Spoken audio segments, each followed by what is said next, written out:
Hello students, প্রতিদিনের মতো আজকে আবার আমি একটি নতুন ভিডিও নিয়ে হাজির হয়েছি। আজকের আলোচনার বিষয় প্রুফ রিডিং। কীভাবে প্রুফ রিডিং করতে হয় সে বিষয় নিয়ে আজকে আলোচনা করব। প্রুফ রিডিং নিয়ে আরও দুটি ভিডিও অলরেডি আমি আগে আপলোড করে রেখেছি, তোমরা চাইলে সেগুলো দেখে নিতে পারো। আজকে আলোচনা করব প্রুফ রিডিং। প্রুফ রিডিং কীভাবে করতে হয়। তোমরা যারা আমার চ্যানেলে নতুন তারা চ্যানেলটিকে সাবস্ক্রাইব করে নেবে, তাহলে সবার আগে নোটিফিকেশন তোমাদের কাছে পৌঁছে যাবে। আসো আমরা দেখে নিই যে কিভাবে প্রুফ রিডিং করতে হয়। চলে এলাম আমরা মেন পেজে। এখানে জীবনানন্দ দাশের একটি কবিতার কিছু লাইন নেওয়া হয়েছে। এই লাইনগুলো থেকে আমরা প্রুফ সংশোধন বা প্রুফ রিডিং করব।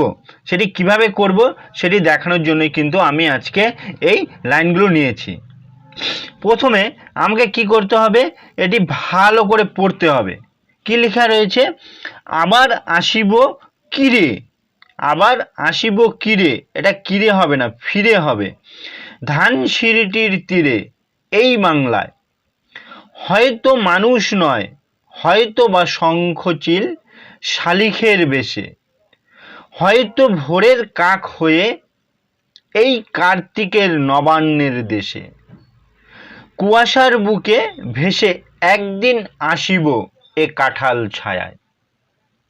এই লাইন কটির মধ্যে যে যে ভুল রয়েছে, যেখানে যেটা ঠিক করতে হবে সেটাকেই এখন তোমাদেরকে করে দেখাবো।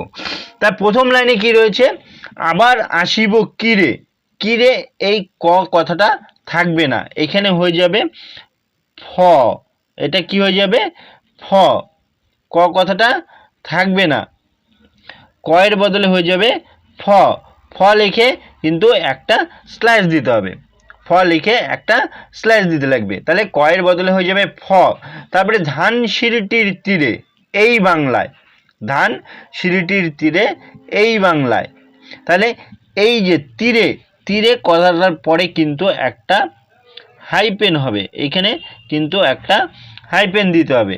এখানে হচ্ছে হাইপেন, হাইপেন দিয়ে একটা স্ল্যাশ দিতে হবে। তারপরে কি বলছে? হয়তো মানুষ নয়, এই যে হয়তো মানুষ নয়, এই জায়গাটাতে কি হবে? এই জায়গাটাতে কিন্তু একটা গ্যাপ দিতে হবে, সেই জন্য আমাকে একটা হ্যাচ লিখতে হবে, সেই জন্য আমাকে একটা হ্যাচ লিখে কিন্তু এখানে একটা স্ল্যাশ দিতে হবে। তারপরে কি হচ্ছিল? হয়তো বা শঙ্খচিল, শঙ্খচিল, এই যে শঙ্খচিল কথাটা রয়েছে যে এটা কিন্তু একসাথে হবে। শঙ্খচিলে এখানে গ্যাপ দেওয়া আছে, স্পেস দেওয়া আছে, এটা কিন্তু একসাথে হবে। একসাথে হওয়ার জন্য কি করতে হবে? উপর দিক থেকে একটা ব্র্যাকেটের মতো, নিচের দিক থেকে একটা ব্র্যাকেটের মতো, এটা কিন্তু আমাকে এখানে করে দিয়ে দেখাতে হবে, আবার একটা স্ল্যাশ দিতে হবে। তারপরে কি বলছে? হয়তো ভোরের কাক হয়ে, হয়তো ভোরের কাক হয়ে, তাহলে এখানে কিন্তু এই যে লাইনটি রয়েছে, এই কার্তিকের নবান্নের দেশে, এই দেশে কথাটার এটা থাকবে না, এই দেশে কথাটা রটা থাকবে না। প্রথম কথা হচ্ছে এটাকে কি করতে হবে? ট্রান্সফার করতে হবে। কোথায় ট্রান্সফার করতে হবে? এই পুরো জায়গাটাকে ট্রান্সফার করতে হবে এইখানে। কোথায়? এইখানে ট্রান্সফার করতে হবে, মানে এটা এইখানে চলে আসবে, সেই জন্য এটা গোল করে দিয়ে এইখানে দিতে হবে, এইখানে লিখতে হবে টি আর। এখানে কি লিখতে হবে? টি আর স্ল্যাশ দিয়ে তারপরে কি লিখতে হবে? যেহেতু আমার এটা দেশে হবে, বৈষ্ণবটা থাকবে না, সেই জন্য আমাকে এখানে একটা ডি কথা লিখতে হবে। বৈষ্ণবটার এখানে কাটে দিয়ে এখানে একটা ডি কথা লিখতে হবে, তার মানে হচ্ছে বৈষ্ণবটা থাকবে না। তারপরে কি বলছে?